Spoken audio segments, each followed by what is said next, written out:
Welcome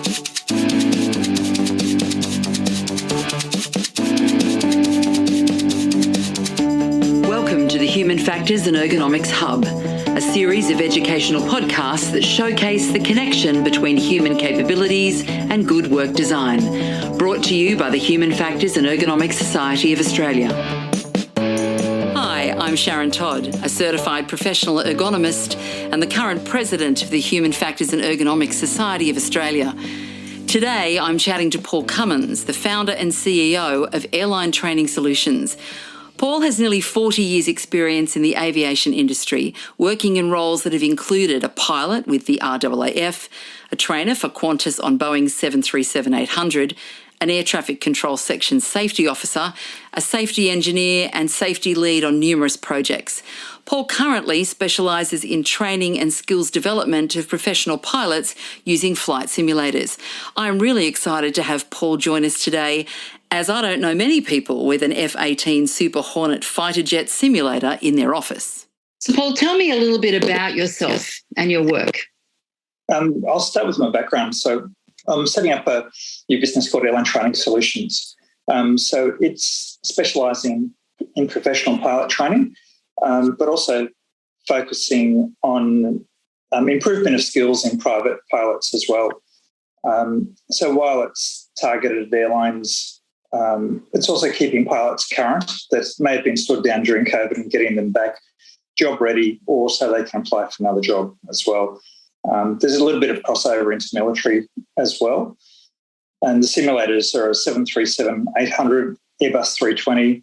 We've got an F-18 Super Hornet as well, which is partly where the military comes in, although they fly Airbus tankers and also have 737 for the biz jets for the PM's VIP fleet. And also now the coastal surveillance, the Poseidon is used for the maritime surveillance, and they've also got the AWACS aircraft that's also a model of the 737. So they've actually got quite a large civil contingent, civil aircraft that have been converted for military applications. So my other background, so I've had, and this sounds really terrible, I've had nearly 40 years in aviation. So that's how long I've been around it for, most of it working professionally as well. So I started off doing flight service and air traffic control, got an aeroplane and a helicopter license. I was a trainer for Qantas, also on the 737-800, which is one of the sims that I've got. No surprises there. Also had a stint in health for about 4 years, and I sort of still have an interest in that. Plus, they've also taken some learnings from aviation into the health industry as well. So just a very quick run through for the rest. I've worked with the Air Force for airports, including Sydney Airport, CASA and licensing Airservices as the editor of the pilot publication, and also designing instrument approaches in and out of airports. Worked on air traffic control systems in a number of roles, system requirements as an operational specialist, verification and validation and quality assurance, and also as a safety engineer. And then other things, I've worked for RMIT University in flight training and been secretary of the Australian Seaplane Pilots Association. So you've mentioned a few interesting things there, air traffic control and you've also talked about health and aviation. So maybe let's talk about the evolution of human factors in aviation. Yeah, sure.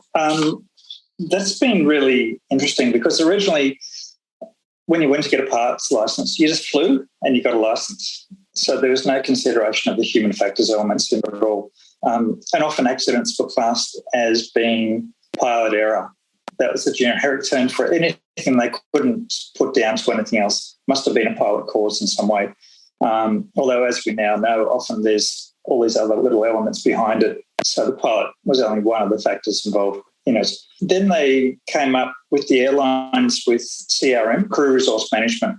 Again, that was just focusing on the pilots. It was partly done as a simulator exercise, and that was about it, with no other input. So later on, that crew concept expanded to include flight attendants. So they're actually now included in, they've changed the name of it, but essentially it's still crew resource management training that they do on a periodical basis. Then later on, human factors became a subject to be studied and passed, and it's an exam, but only at the professional pilot level. So for commercial pilots and airline transport pilots, but there was still nothing for private pilots. And also there was no retrospective requirement. So if you already had a commercial or airline license, you didn't need to go back and do any human factors training at all. Later on, CASA added some other requirements for multi-crew training. So if you're going on to an aircraft operated by two crew, such as the 737 or Airbus, then you now need to do a specific course for that crew dynamic between the pilots. Then later on, CASA added human factors in for private pilots as well as an exam. For both of those groups, human factors originally was just looking at the physiology, so about the body, about the environment and other things like that.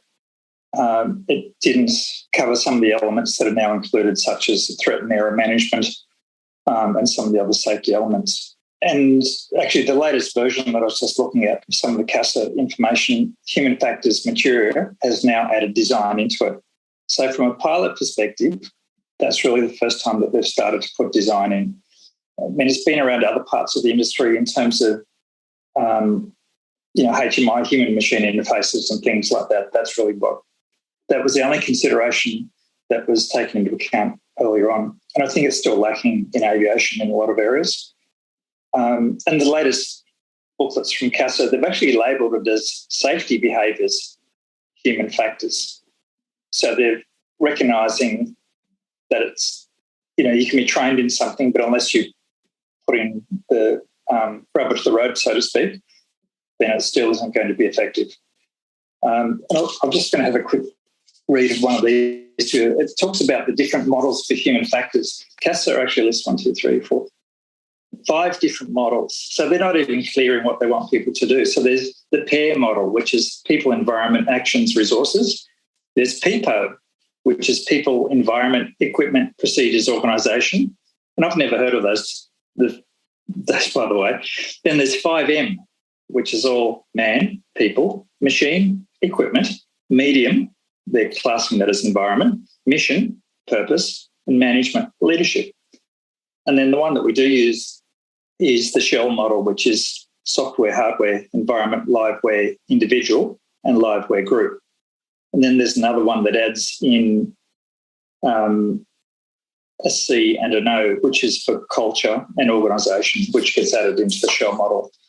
With all that, sometimes it's where do you start, what's relevant, and what's CASA going to say about it as well.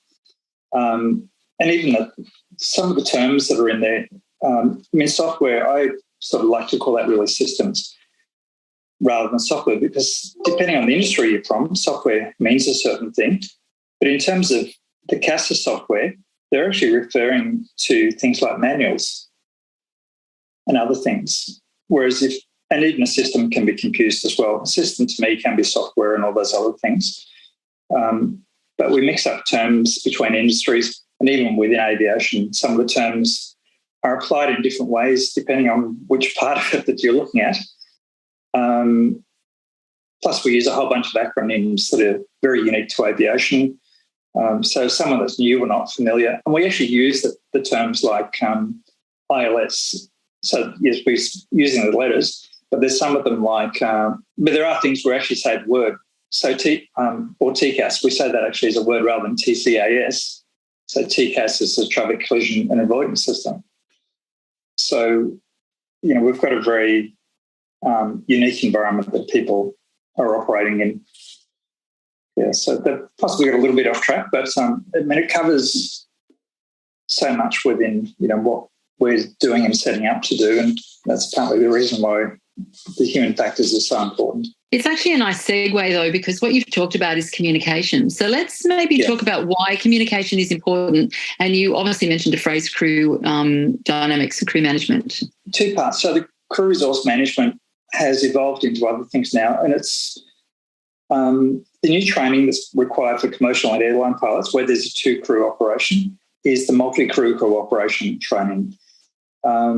So that was introduced because largely if you got into something like a 737, you're used to flying a little Cessna or something around, maybe a 9-seater, but it was always with one pilot. So suddenly, and I guess the other example that's really relevant is somebody like a fighter pilot. They're flying, multi-million-dollar aircraft, performs very similarly to, 737 or something like that in general terms, but they would be put in to do a type rating, and they're used to flying a really complex piece of kit by themselves, and they would often almost do everything themselves and not interact with the other pilot. And plus, culturally, within some organisations and some countries years back, the captain was effectively the master of the ship, so to speak. The first officer was often there almost just to fit radio, as we call it. So where the captain wouldn't take input from the first officer, and that in itself has led to accidents at times. So that's the background to why this training actually came into being. And, with what I was training at Qantas, it was really important that the crew have the communication, understand what's happening, because there may be a little piece of the puzzle in terms of either in normal operation or an emergency situation where the captain's missed something. You're under stress and pressure, and it's really important to be able to gather all the information. And even some of the training, ring down to the flight attendant and ask them what's happening, because there might be something happening in the back of the aircraft that you don't know of. So to involve everyone in the communication and also in attention is really important. So what you've talked about is multi-crew, and then you started to talk about communication, and you also sort of went in the direction of probably some non-technical skills sort of training or problems in the cockpit. Let's just talk about more about communication for a second. So in terms of human factors communication, what is important when you're working, you're training in the simulator. So what is important in the simulator? Really an awareness of knowing what's going on, and also knowing when the other person doesn't know something. So when does the communication fail? When's it working? When's it not working?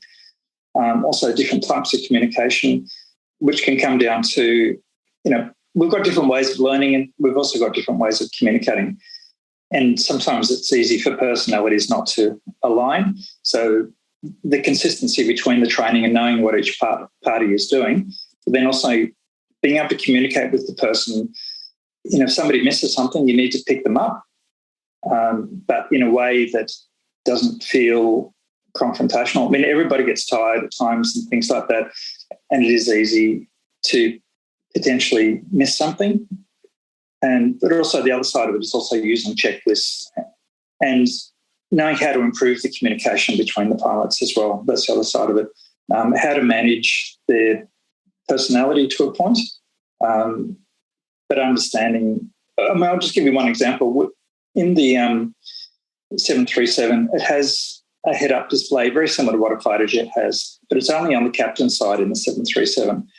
You can fly really accurately with that, down to, basically really low minima in the aircraft. The first officer just has an old-style gauge, which the captain has as well, but he's focused on this head-up display looking through the outside of the window. And we say, you've got to give the first officer, it's not a tolerance for error, but you need to not be too hard on them, because if you look across at the first officer's gauge, the needles are actually crossed and he's flying perfectly down. But if you look at the captain's gauge, it's double the sensitivity and double the size. So any tiny little movement on the captain's, he can pick up. But on the first officer's gauges, the crosses are aligned and he's doing a really good job. And we actually teach that, because from a human factors era, perspective, if he's, telling the first officer, you're not flying it accurately, he's got to remember the equipment that he's using and what the captain has at his vision that the first officer doesn't have as well.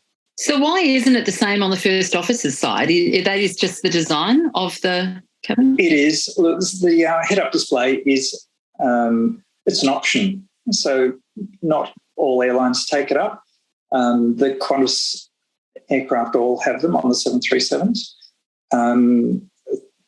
More modern designed aircraft like the 787, it's not an option. It's actually standard on both sides. So you can't order a 787 now without a head-up display.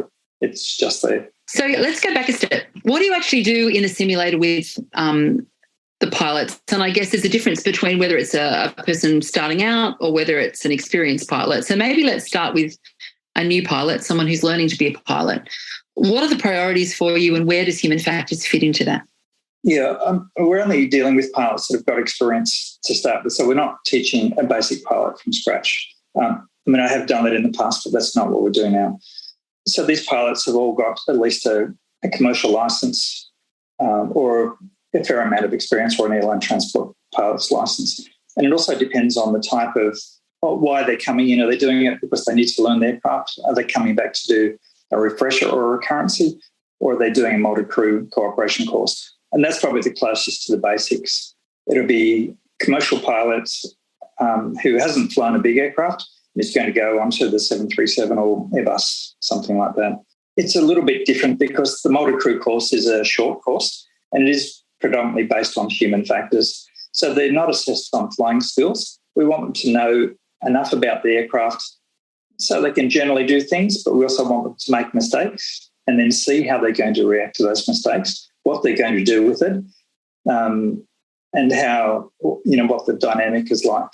And I'll just give you an example from my own experience. I did a type rating on the 727, which is an older aircraft now, but I had to go to the US for that. And one of the simulator sessions we do is, so the 727 has 3 engines. So we're doing 2 engine failures, a double engine failure on takeoff. First one, just as you're lifting off the runway. Second one at 500 feet. Now, if you're below a certain speed, the aircraft just won't fly. You've actually got to get the speed up. Otherwise, you're just going to mush into the ground or ocean, as we were over, and it's all over. I'd read the handling notes. The co-pilot hadn't. So we get to 500 feet. I'm down to 1 engine. This is after takeoff. I know that we're over the water, so there's nothing below. And we're below our climb speed for a single engine. So the only way to get that is to nose the aircraft over and go down. So from 500 feet, you don't have much room. Yep. So pushing the nose over, and the first officer saying, pull up. And I know that that's not going to work because if we do that, we're going to hit the ground. So I was dealing with his voice in my, coming across at me and doing what I knew had to be done. And I didn't have time to argue with him I just needed to do what had to be done. So that was a situation where, could have been a miscommunication. If I had have followed what he thought, then it wouldn't have been a good outcome. And basically we got down to 200 feet before I got the speed and then nosed it up and climbed away. So, and then later on that, the instructor froze the session and we had a debrief on it there and then. But those are the sort of things that we also want to pick up and see what happens in the multi-crew training that we're doing as well. That's a fairly unique situation to be in. Yeah, that's a scary situation to be in, even in a simulator, I'm sure. Because there's also a nighttime scenario you can't see. Other than, the height on the, you've got an altimeter. So I knew that, basically it was down to sea level. That's as far as we were going. But yeah, trying to manage speed and height is really critical in any aircraft operation as well, but particularly with 1 engine. 2 engines out and only 1 remaining. So the communication then between the two of you've mentioned that there's not enough time then to obviously have a bit of a discussion about it because there's quick decisions that need to be made. How do you teach situational awareness, or is this a different scenario at that time? Yeah, that was a bit of a different scenario because we're in a training environment where they are doing things differently. I mean, we knew it was coming. It was brief. That's what we're going to do. But I guess, my level of preparation was to study and to read the manual and see what was required, whereas unfortunately the other guy hadn't. But in terms of the situational awareness, it's really hard to teach that sort of thing. So the situational awareness is knowing what's happening around you, almost like a Jedi. It's just the Force almost. So, you're listening to radios while you're doing other things. And I guess I'm lucky in that I've had an air traffic control background. So, I'm used to listening to, maybe 8 or 10 other aircraft and pushing them around the sky, so to speak, whereas a pilot has only been brought up with dealing with his one aircraft and what's happening and maybe what's going to affect him in the next few minutes. So sometimes, they'll struggle to know what's going on. So situational awareness is the professionalism, and it's just experience in a lot of ways to do it. So if we can teach all the things that they need, then they'll develop it. I mean, it's like, I guess, playing a board game. The more experience you've got and the more you do it, the more you're going to understand it and the rules and how to apply it and how to win the game. So you've got experienced pilots. So when this happened with an experienced pilot, that communication would have been very difficult, wouldn't it, if you tried to verbally communicate that? So obviously you've indicated that you've just taken charge and taken over the flight of the aircraft. What was the discussion like after that? So obviously I think you said that it was aborted, the session was aborted. What was the communication like after that? I'm just wondering how that went. It wasn't aborted. In the simulator, you've got the ability to freeze the session. So it effectively is a flat freeze. So you're suspended in midair, so to speak, and you can debrief, talk about it, and then just hit unfreeze and it continues on. So the discussion was around the procedure, and so he realised that what I'd done was actually the correct procedure. And then we had to swap seats and he had to run it again. So he knew it was then going to happen and had the benefit of that.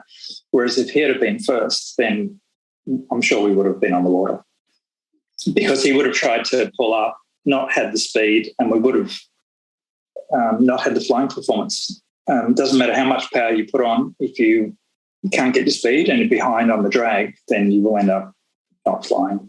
So, and it was a training environment as well. So we didn't have the, it was learning. So there was no pressure in terms of him having made a bad call, and the fact that I made the good call, then that was the most important thing for the outcome for that. And again, it's being prepared and having the awareness. And that's the sort of thing that in some of our training we want to happen as well. So we don't mind that there's mistakes being made, but it's how you recover from them is what's really important.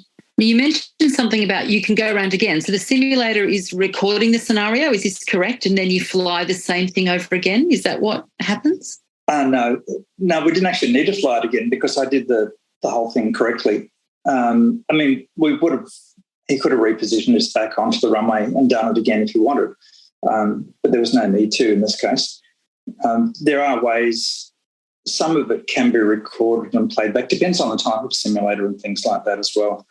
You can either capture the data or sometimes you can capture the actual flight and get it to actually play back and sit in it and just watch what it's done the whole time as well. Yeah, there wasn't a safety outcome from it. It was just a learning for the co-pilot.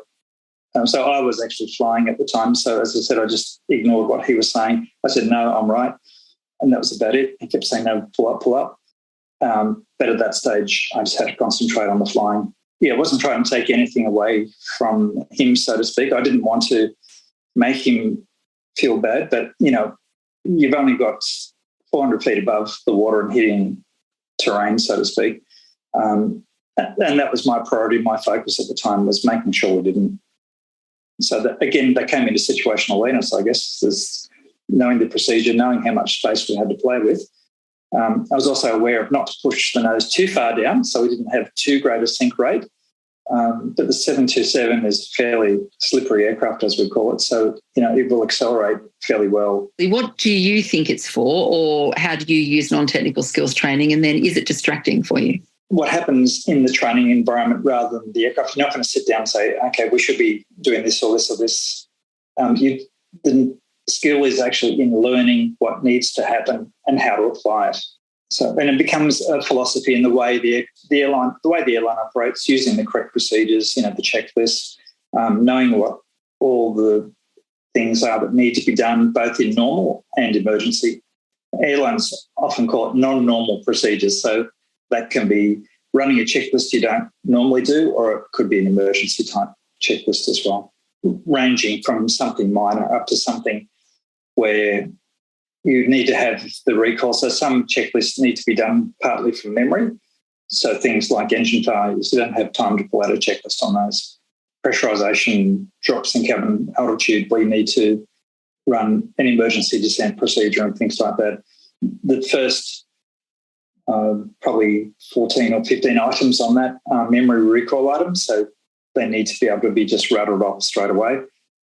Then once you're down to the safe place, you can then bring out the checklist and you rerun it to make sure that you haven't missed anything. So that's the value of the checklist, even in those situations. Do you have much input into some of these checklists at any point in time? Do you are there human factors aspects of evaluation of these checklists? Do you know?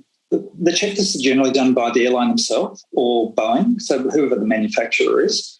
So the airlines have a little bit of latitude, but they will submit sometimes based on experience. But because 737 is used worldwide, Boeing will come back with no technical objection. So they don't say you can or can't. They just say we can't technically think of any reason why you can't. So that's as close as they'll give to an approval. And beyond that, then it's on the airline. In terms of what I'm doing for some of my training, it's a different philosophy to a point in that so with the airline training, they will actually learn the checklist and run through it all. And because they don't have such a limited time in the courses that I'm running, they're only 5 to 7 days. So they'll have a modified checklist that they will run through. And that's one that I'll put in to make sure it covers the essential items. Because there are things that you do in a procedural flow that actually aren't covered by a checklist. The checklist will, I'm sort of paraphrasing a little bit, but they really only look the things that will hurt if you get them wrong. So if you don't put the wheels down when you're landing, so that will be in a checklist item. But there might be something else that isn't covered, but you need to do, like change the air conditioning or something like that, as an example, on takeoff, things like that. But then making sure the air conditioning is back on after you take off is in the checklist, things like that. So what are some of the challenges for you working as a trainer in a simulator with other pilots? The level of experience often that are coming through, even with a major airline, there'll be people that are coming off another aircraft. They might have been a second officer on, say, the 787, and they're coming across to be a first officer on the 737, or they've been a first officer on another type, and then they're coming to the 737 as a captain. Or they might be coming in. We used to train Jet Connect. I think they might be doing their own training now, but that was a subsidiary that was based in New Zealand. So their pilots will come out of light aircraft, often only flying single engine, into the 737 straight off as a first officer, because they don't have the second officer type route. They're only doing essentially New Zealand and Pacific to Australia, that's all. So it's a different way of training. They don't have the experience with they've never been in the airline before as well. So they've got to learn the aircraft type, they've got to learn the Qantas procedures. And I can really identify with them because when I came in to Qantas to train on the 737, I'd never flown for Qantas before. They brought me in as a trainer because I'd flown Boeing aircraft. So I had to go through as a student first off. Then I had to learn to train the Qantas way. I had to learn the Qantas procedures. So I was, in the same, pool as they were in having to learn all those things. Whereas guys that had been with Qantas for, 5, 10, 20 years, they already knew the procedures. So they only had to focus on the aircraft and that was it. So when I got students from Jet Connect, I really understood how hard it was for them. So I guess from an instructor perspective, I had more empathy for them. Because the other guy that trained with me, he'd been with Qantas for quite a long time. He'd actually worked for Qantas a couple of times. So, he breezed through his training, whereas mine was a bit longer because I had a lot more to learn. So how does human factors, or how has human factors helped you with some of the challenges that you face as a pilot? There's a few things and something that's just come up recently. So with the 737, they have physical control yokes and they're connected. So, if the captain's turning it, the first officer can see it, and if he has a hand there, he can feel it. The rudder pedals are connected. That either tactile or visual awareness is there. with the Airbus, it's completely different. They have a side stick that's like a joystick games controller on each side. So they're on the outside as well. So you can't even see really what the other person is doing. So whether they're doing something wrong or putting wrong input or whether it's wind, you don't know. But I actually saw an article yesterday where Airbus have introduced, the other thing is once you set it, it doesn't move. It's almost like a constant autopilot. So as soon as you turn, if you don't do anything, the aircraft will continue to do it.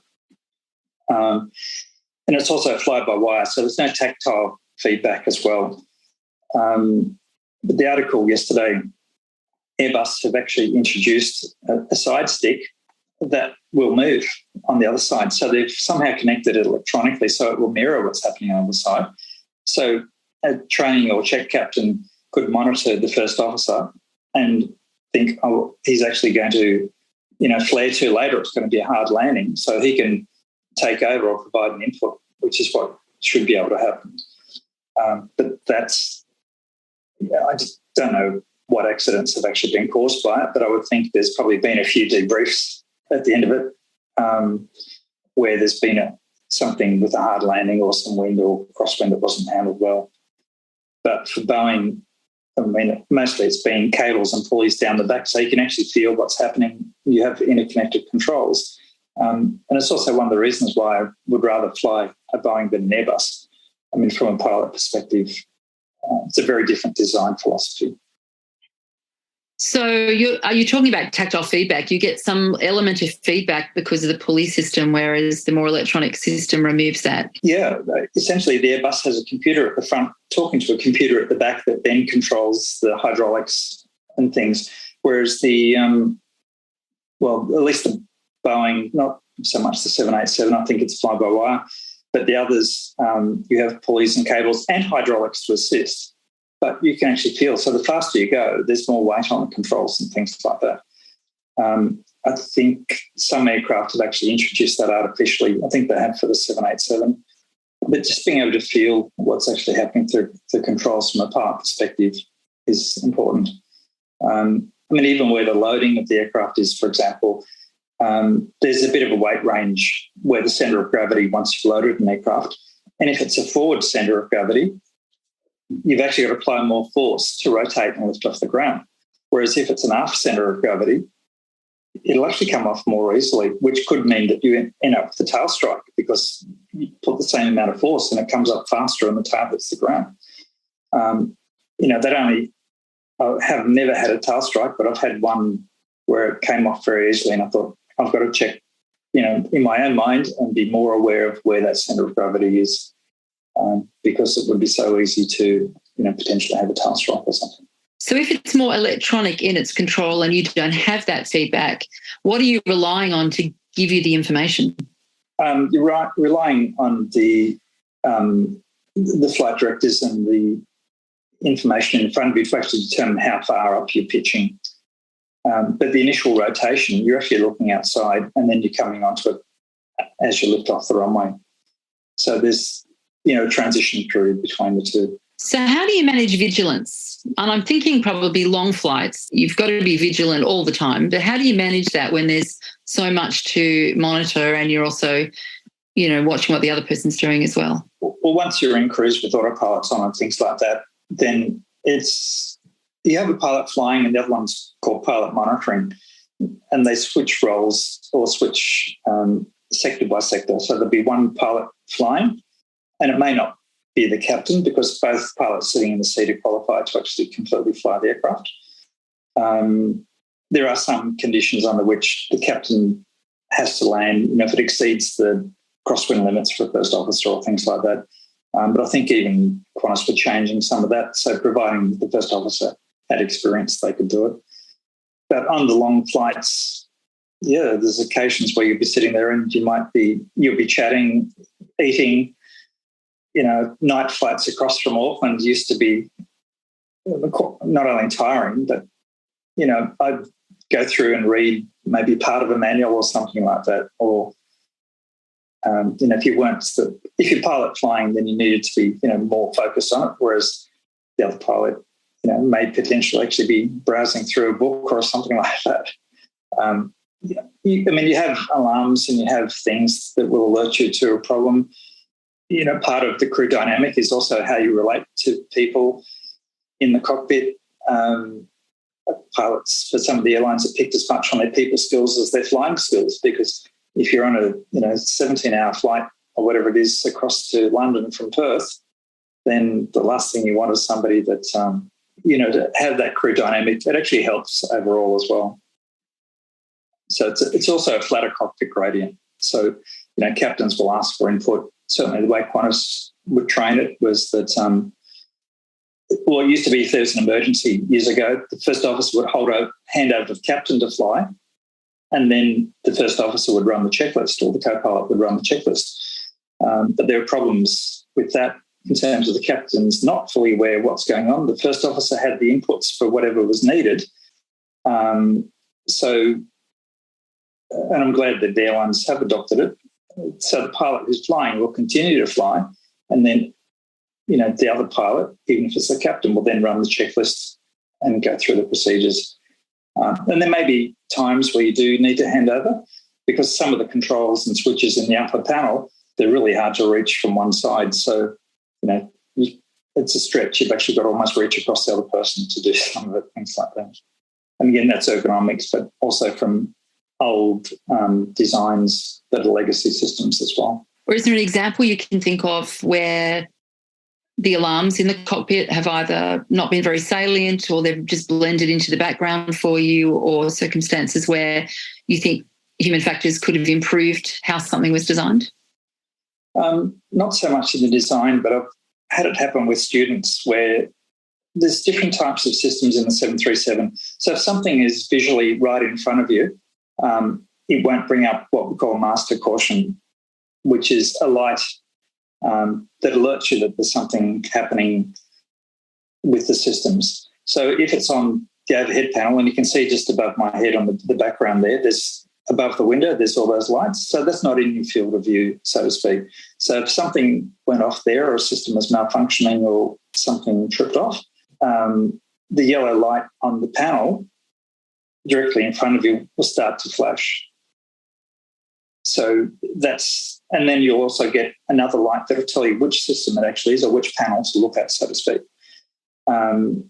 So you'll see the light, you'll look to see what it is, and then you'll acknowledge that, and you'll look up and see what it is and deal with it at the time. There's some other systems that technically are right in front of you, and part of the training, we would fail systems during their pre-flight setup, and they'd come to do something later on, and they'd realise something wasn't working, and they'd say, "Oh, that's failed."